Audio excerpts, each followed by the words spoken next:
Before you watch and listen to this video, there will be some objectable topics that will be mentioned. Viewer discretion is demanded. Yes, there will be some offensive and sad things mentioned, so if you are not in the mood to hear these sorts of things, stop watching this video, go to the Shadow Parliament's channel, and watch another video instead.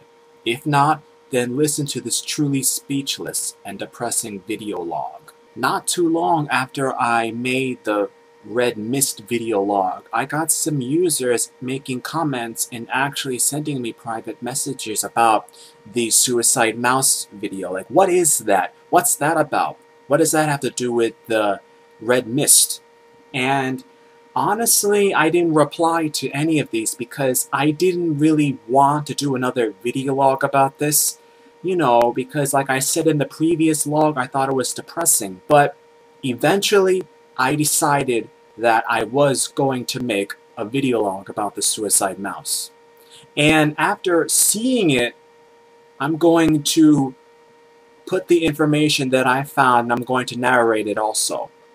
Do any of you remember those Mickey Mouse cartoons from the 1930s? The ones that were just put out on DVD a few years ago?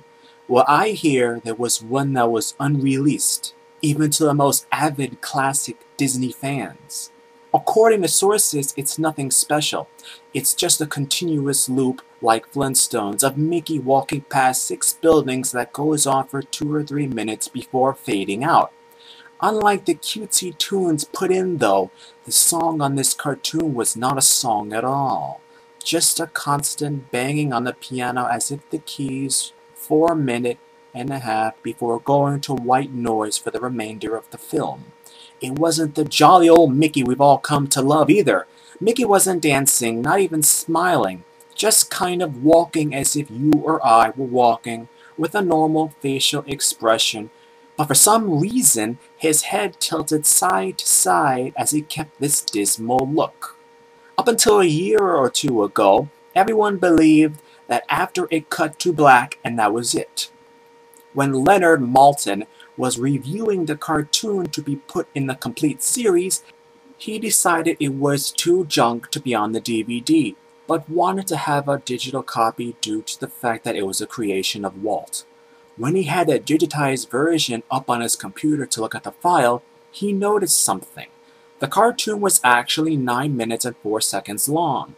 This is what my source emailed to me in full.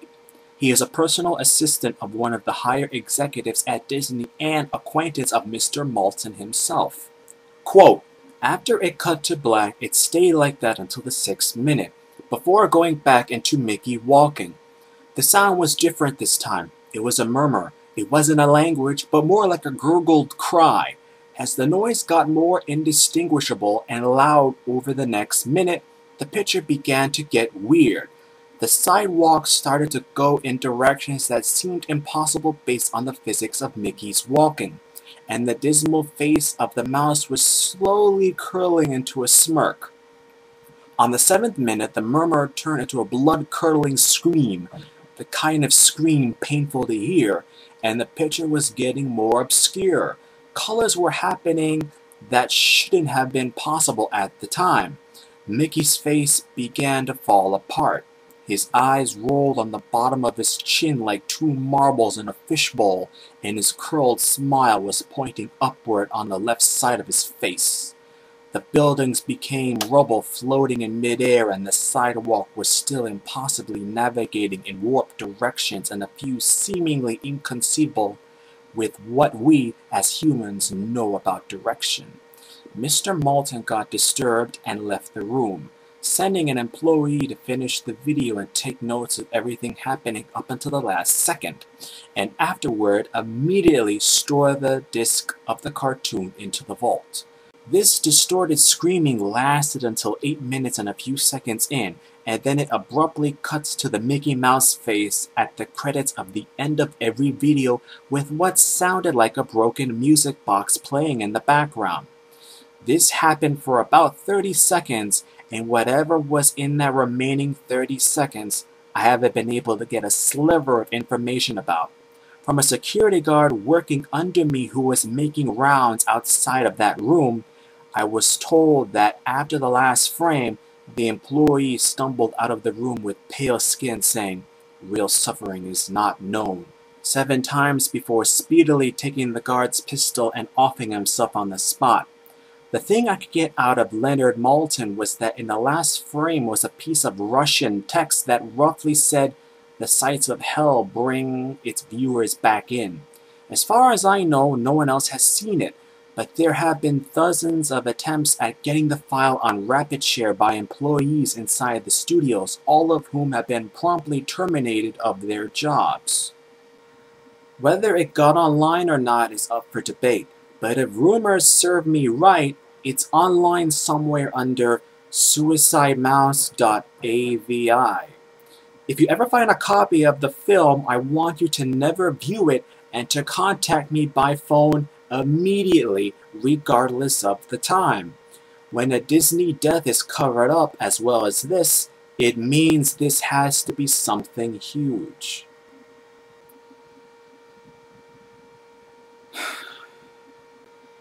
Alright, what the hell is this?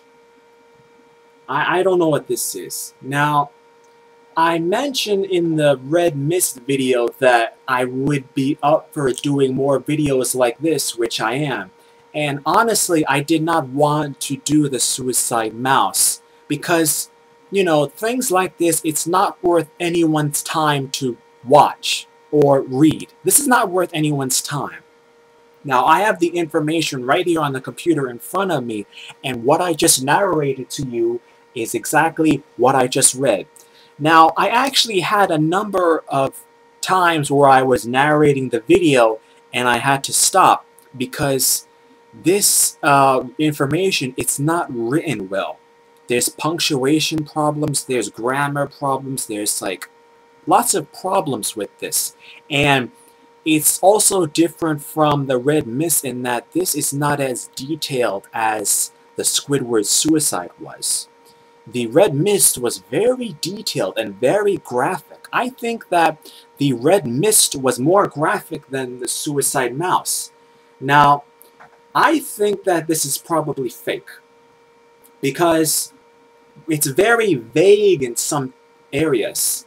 There's really no year for reference besides the 1930s. Now, in the beginning here, it says that, do you remember any of the Mickey Mouse cartoons from the 1930s?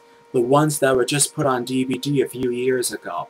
Now, I remember that the Disney company actually did put some of the classic Disney cartoons onto DVD. And this was a few years ago, so I'm guessing that this was probably originally written in maybe 2007, 2008. Now, for those of you who have seen the Suicide Mouse, and I put a little clip of it in the narration for you to see as well, it's just Mickey Mouse walking along. And like I said with the Red Mist, in today's world, anyone can use Adobe technology, anyone can make a cartoon. And if they want it to be disturbing, they can. That's how it is now. Anyone can do anything. So what is this then? I think that this is all a practical joke. I have the information right here. And unlike the Red Mist, I'm going to actually take it apart piece by piece. Now, it says that a murmur and gurgling, blood-curdling screams. Leonard Maltin. Who is this? Well, from this this footage, he's probably some kind of official at the Disney company. There's always someone as an official in these companies. Now, what I think is the most obvious sign that this is fake is that the security guard who is outside watching the footage, and it says that real suffering is not known. 7 times before taking the guard's pistol and offing himself on the spot. Meaning, he killed himself. Now, if a guard killed himself because of watching a simple footage of a cartoon, this would have been in the news. And we would have all heard about this. That's why I think it's fake. Maybe just to get some shock appeal. And this is not as disturbing as the red mist, because the red mist, that was more graphic. You had lots of blood, you had dead bodies. It was really hard to read. And that was hard for me to read. This is not as hard for me to read. And when I actually saw the Suicide Mouse video on YouTube, you can just type in Suicide Mouse and you can see a whole bunch of results. And you could see it for yourself. It's nothing. It's just Mickey Mouse walking down the street and just like warped background. That's it. There's nothing scary. It's just a few sounds, that's all. But in the end, it's rather personal because I love Mickey Mouse, I love SpongeBob, we all love Mickey Mouse, we all love SpongeBob. And if the Suicide Mouse is fake, and the red mist is fake, the Squidward's suicide is fake, then there really are some disturbing people in the world that would waste time typing up a fake story and putting it on the internet for other people to read. Now that's just plain wrong, and it can be argued that those people have too much time on their hands to try something like this. There's actually one last thing I want to tell you. It's one of the most recent comments on the Suicide Mouse video that I just watched right now.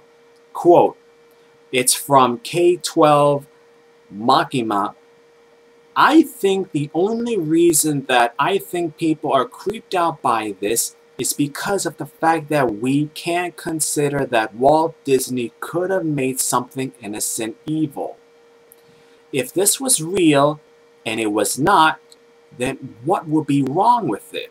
Walt Disney could have made animation for his own personal thoughts and feelings like artists and writers do. It wouldn't surprise me if he really did make something like this to begin with. That's something for you to think about.